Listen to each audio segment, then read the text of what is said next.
Talked about this presentation. I really enjoyed the last two because there was a lot of commentary about social media, human behavior, storytelling. I'm going to tell you a little bit about me from the context of how the things that I've done and what I've seen kind of relate to some of the thoughts I have, and then I want to walk you through a couple of case studies. So I run a business accelerator called Orbit Media Group, which essentially, in a nutshell, this is the companies we've worked with for. My team helps startup companies, upstart companies, very large, very small, go really fast. The idea being that you can build a product, put all the oomph behind it in the world, but then you end up spending all of this time raising money instead of creating revenues. So our job is to just do deals. We do them fast. These are the movies I made.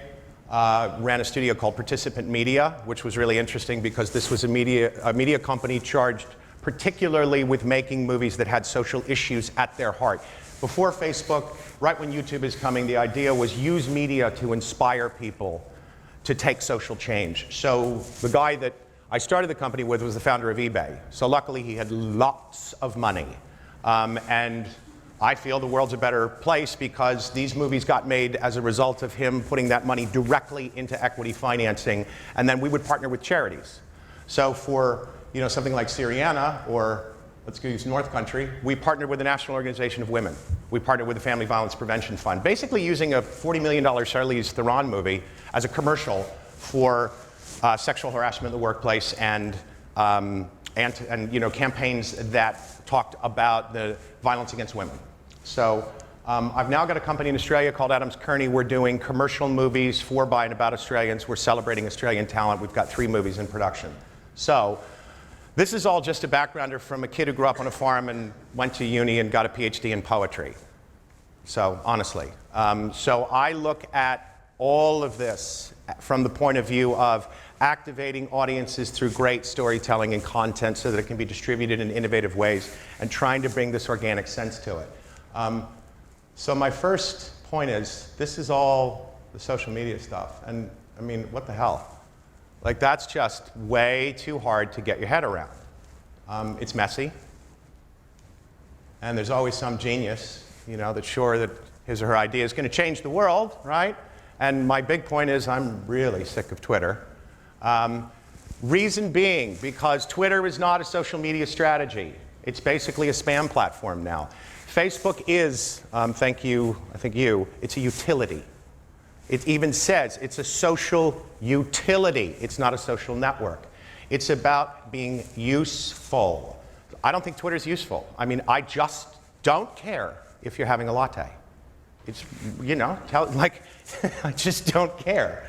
Couple of little things that have come up. You've seen these things in the last couple of days. $10 CPM and $2 a click? Okay, here we go. All right? So I just think that, how's advertising going? Well, if you want to benchmark that one and this one. Okay, wow, Hulu, it's cable. Subscription, wow. Took them $200 million. Disney, Universal, CBS, Fox, to put up a site that's TV on your computer, and now they're charging a monthly fee. Wait, isn't that Foxtel? That's just cable. So I don't think a couple of people talked about innovation. I don't think this is innovative. What I think is important are facts. Okay? I mean, we don't have to read all this stuff. But 400 million. It just passed 500.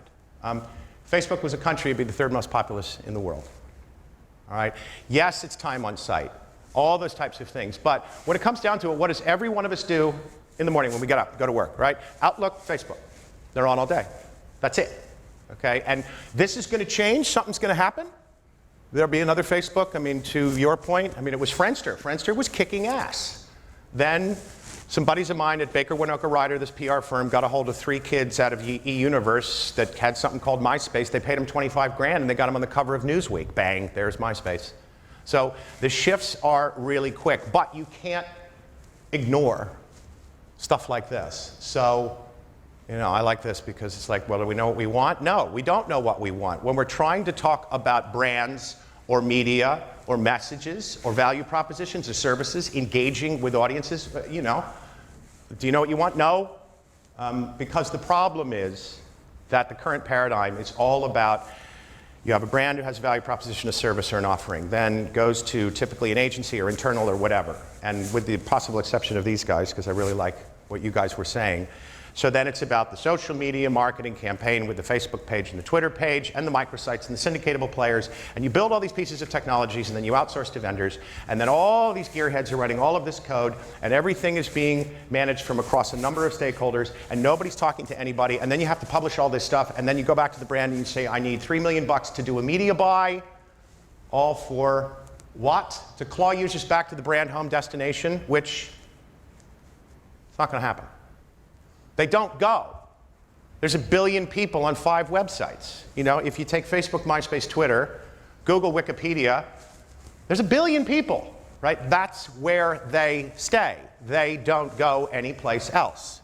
So I think the key, and I believe you were saying it, which I completely agree with, and luckily I have an example, is that the power of social recommendation. The power of people connecting with people using social media in their way is much more powerful than, like a buddy of mine who runs a New York digital media agency said he had this massive success with Colgate. They were putting out this new thing called the Wisp, right? It's a toothbrush on your finger, right? And they created all this stuff, all this content and games and blah, blah, blah, blah, blah, and they got 12 million video views. 12 million. Okay, 50,000 of them were on the Colgate site. 11 million were on Facebook, right? So guess what happens? The ad, the offering, the coupon, the sign up, the email, when you're on the Colgate site and you hit share, what happens? Everything drops off except the video. So you've got 11 million people on Facebook going, what's the weird dude with the toothbrush on his finger? They don't know it's Colgate, right? So, show and tell. So I've got a couple of companies that I want to talk about that I believe, yes, I'm involved with them. I believe that they're doing it right and they're breaking new ground. And this is really the backbone of what Orbit does, is that my company tries to come and find companies that are doing really interesting new stuff and just help them sell.